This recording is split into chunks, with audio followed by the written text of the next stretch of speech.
Life as We Knew It, Chapter 16, page 252. So, I picked history as my subject. John picked algebra, and Matt said he'd help him with it. Matt admitted he'd been wanting to read some philosophy, and Mom said if I wasn't going to use my French textbook, she would.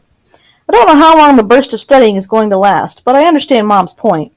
The other night I dreamed that I found myself in school for a final, and not only hadn't I been to class and didn't know anything, but the school was just the way it had been, and everybody there was normal looking, and I was dressed in layers of clothes and hadn't washed in days, and everyone stared at me like I was a drop-in from hell. At least now, if it's a history test, I'll have a fighting chance of knowing some of the answers. November 30th. There's nothing like schoolwork to make a person want to play hooky. I told Mom I wanted to go for a walk, and she said, "Well, why don't you? You've been spending entirely too much time indoors." I love her, but I could throttle her. So I layered up and walked over to Mrs. Nesbitt's house. I don't know what I was looking for, what I was expecting to find, but the house had been ransacked since the day she died. That was to be expected. We'd taken everything we could use, but there was stuff like furniture that we didn't need and other people had taken for themselves. It felt funny walking around the empty house. It reminded me of Megan's house when I'd gone there, like the house itself was dead. After I'd walked around a while, I realized what I wanted to do was explore the attic. Maybe that hadn't been gone through, or at least not as thoroughly. And sure enough, even though all the boxes had been opened and contents pulled out, there was plenty of stuff left in there. And that's when I knew I was there looking for a Christmas present for Matt. John had the baseball cards, Mom had the box of chocolates, but I wanted Matt to have something too. Most of what was lying around the floor was old linens, tablecloths, and stuff like that. There were piles of old clothes too, nothing anyone could have found usable. When I'd gone through the attic the first time, it had been crowded with boxes, but everything was neatly packed away. Now it was chaos. Not that it mattered. I looked through piles of things, through boxes that had been gone through, but nothing taken out, and finally I found something I could give Matt.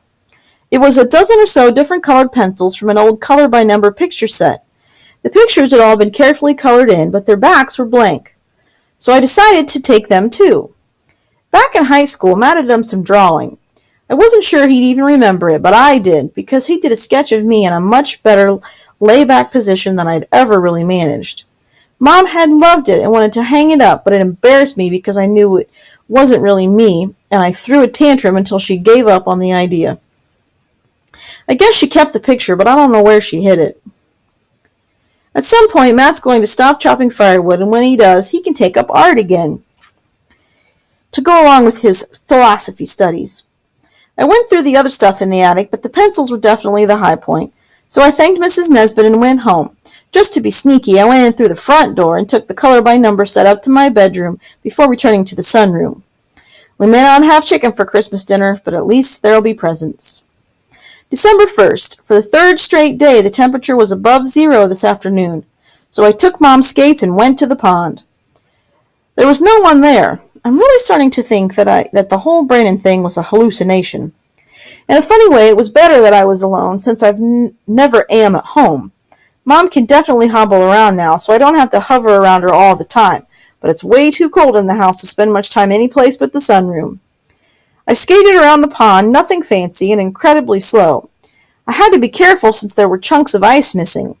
I guess people have been hacking away at it for the winter, the way we will once Mrs. Nesbitt's water runs out.